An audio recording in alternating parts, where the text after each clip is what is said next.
Welcome to the Great Questions of Life.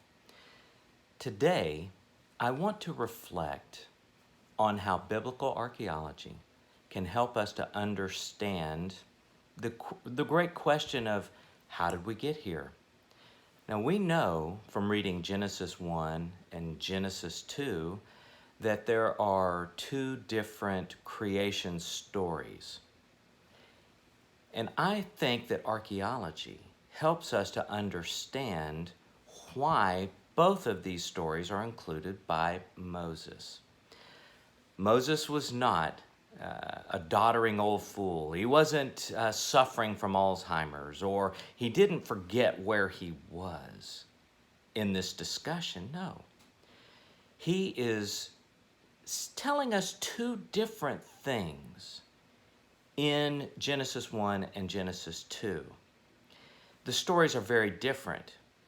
And before we assume the worst, perhaps we should consider what Moses, who was an apologist for Yahweh, who's just come in after 40 years out in the desert, he's come back to Egypt.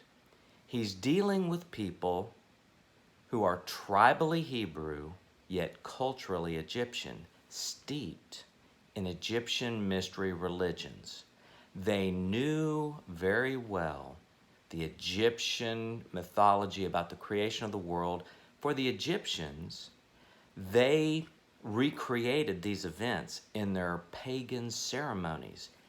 Everybody went to them. It was a party. So the Israelites knew these stories very well and might have been tempted to believe them. So what does Moses do?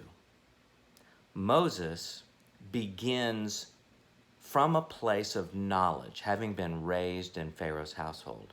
He knew that the Egyptians had a number of integrated, if you will, creation myths.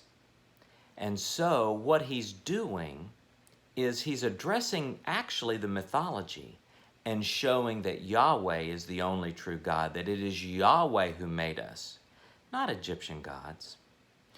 And so when you look at Genesis 1, one of the great things that's there is this beautiful thing where God says, let there be. He speaks things into existence. Now, we love that. I think that's a great thing. It shows the power of God. He creates out of nothing. That's all great and true. And yet, it's also an apology, if you will, a defense against the mythology of the Egyptians. Why do I say that? Good question. First of all, one of their great and primary gods was one named Ptah. Ptah. And he was this cerebral god who spoke things into existence.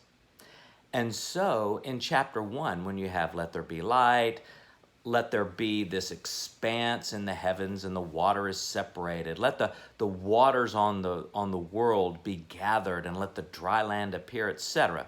When he's declaring these fiat statements, what Moses is doing is he's arguing against Ptah doing it. He's arguing that Yahweh is the one who speaks and things come into existence, not Ptah. So again, he's arguing against their mythology. But now we go into chapter 2, and remember, chapter 1 ends with not let there be man, but God makes man in his own image, which is a topic for a different video, of course.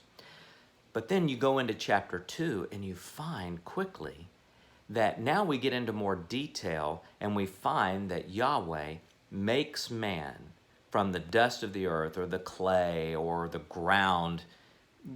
You know, those things all pretty much carry the same idea. And you might say, okay, that's fine. And then it says animals and stuff are made out of the ground and whatnot, that God has created the building blocks for our bodies, etc. Dust to dust, ashes to ashes. All right. So the thing I want to conclude with is that this is not just information, because Genesis is not intended to be a science textbook. It's a religious book. And what he's doing here is he is speaking against the Egyptian god Khnum, who was known to be this god who had a potter's wheel, and he would make men from clay, and they would come into existence. And so there's a sense in which Moses is speaking against this creation mythology of Khnum. And so chapters 1 and chapters 2 are actually two polemics, two arguments against the creation mythology of Egypt. And once you start to get that, it helps you to back away from trying to make Genesis into a science textbook when it's really a religious book that's answering the big question, where did I come from?